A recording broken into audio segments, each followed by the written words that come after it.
एक 20 साल का लड़का एक 50 साला औरत से शादी करता है। जब लड़का उस औरत के साथ पहली रात गुजारता है तो वो हैरान रह जाता है। अली का ताल्लुक एक गरीब घराने से था। उसे हमेशा अपनी बीमार माँ के इलाज के लिए पैसों की जरूरत रहती थी। अचानक उसके पास एक रिश्ता आता है, शबाना, जो शहर की मशहूर और मारूफ और बेहद अमीर औरत है, लेकिन उसने कभी शादी नहीं की। अली मजबूरी में राजी हो जाता है।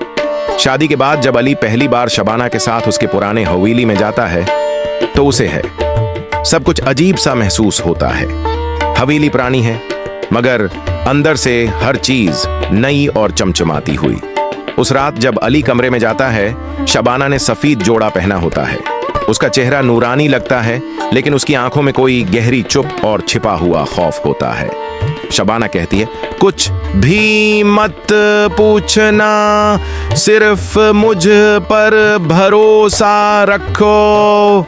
अली खामोश रहता है, मगर उसे उस रात ये एहसास होता है कि हवेली में कोई और भी है। सुबह उठकर राइस भाई से मुलाकात होती है, जो बस इतना कहता है, यहाँ है, सब कुछ वैसा नहीं जैसा नजर आता है बेटा।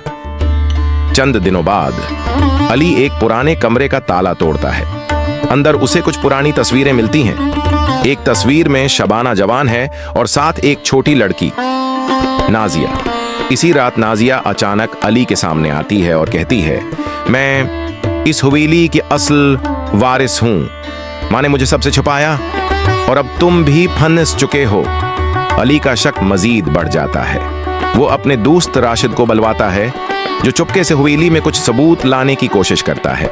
तब राइस भाई इन दोनों को एक पुराना लाकर दिखाता है, जिसमें शबाना का असली पासपोर्ट होता है और उसमें उसकी उम्र 17 साल लिखी होती है और ये भी दर्ज होता है कि वो 3 शादियां कर चुकी है। इसी वक्त सिल्मी खाला अली को बताती है कि शबाना के पहले शवहर राज में मार दिए गए थे और जो कोई इस हवेली में आया वो कभी वापस नहीं गया। अली शबाना से पूछता है, तुमने सब कुछ छुपाया क्यों? शबाना जवाब देती है, मैं हर बार नया आगाज करना चाहती थी, लेकिन लोग मुझ पर यकीन नहीं करते। तुमने क्या? इसलिए तुम हो जिंदा। अली डर जाता है और पुलिस को बुला लेता है। इंस्पेक्टर तारिक कहता है, ये औरत खुद एक राज है, इस पर केस भी नहीं बन सकता, सजा भी नहीं दी जा सकती, मगर हम उसे यहां से दौड़ ले जा रहे हैं। हवेली खाली हो जाती है।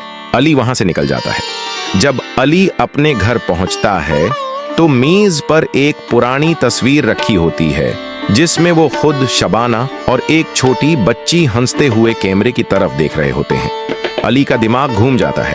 वो कभी ऐसी तस्वीर में शामिल नहीं हुआ, मगर तस्वीर बिल्कुल असली लगती है। अली नाजिया से मिलता है। नाजिया कहती है, मेरे पास भी ये तस्वीर है, लेकिन एक और तस्वीर भी है, मैं तुम्हारा चेहरा धंधला है और मेरे वालिद दिखाई देते हैं, जो तूफानी दिनों में गायब हो गए थे। वो दोनों ये तस्वीरें लेकर डॉक्टर समीर के पास जाते हैं। डॉक्टर कहता है, शबाना के जहन में 2 चेहरे थे, एक जो दुनिया देखती थी, दूसरा जो वो खुद भी नहीं जानती थी। वो हिप्नोथेरेपी करती थी, लोगों के दिमाग से यादें निकालकर अपने अंदर महफूज कर लेती थी। राइस भाई पहली बार खुलकर बोलता है, ये हवेली नहीं, एक जिंदा किताब है। जो भी उसमें रहता है उसकी जिंदगी यहां लिखी जाती है। तस्वीर वाली लड़की सारा अब 10 साल की हो चुकी है, मगर किसी को मालूम नहीं वो किसकी बेटी है। जब अली उससे मिलता है तो वो कहती है, अम्मी कहती थी तुम मेरे अबू हो, मगर मैं तुम्हें कभी नहीं मिली। अली हैरत में पड़ जाता है। क्या शबाना ने उसके जहन से यादें मिटा दी थीं? क्या वो पहले भी उस हवेली में रह चुका था? नाजिया एक पुरानी डायरी लाती है, जिसमें लिखा होता है, अली को दोबारा लाना मुश्किल था, मगर मैंने उसे पहचान लिया। अगर वो तस्वीर देखेगा तो सब कुछ याद आ जाएगा। जब इंस्पेक्टर तारिक दोबारा आता है तो कहता है, अली, तुम सिर्फ गवाह नहीं, पहले वाले शिकार भी हो। तुम शबाना के पहले शौहर थे, लेकिन उसने तुम्हारी यादें मिटा दी थीं। सब कुछ उल्टा हो जाता है। अली दोबारा उस हवेली में एक आखिरी बार जाता है। सारा उसके हाथ में वही तस्वीर देती है, लेकिन अब उसमें सिर्फ 2 लोग होते हैं, अली और सारा। शबाना गायब होती है। तस्वीर के पीछे लिखा होता है, जो याद आया वो कब का जा चुका, अब तेरी कहानी लिखी जा चुकी है। हवेली में एक हल्की सी आवाज गूंजती है, पीछे मुड़कर मत देखना।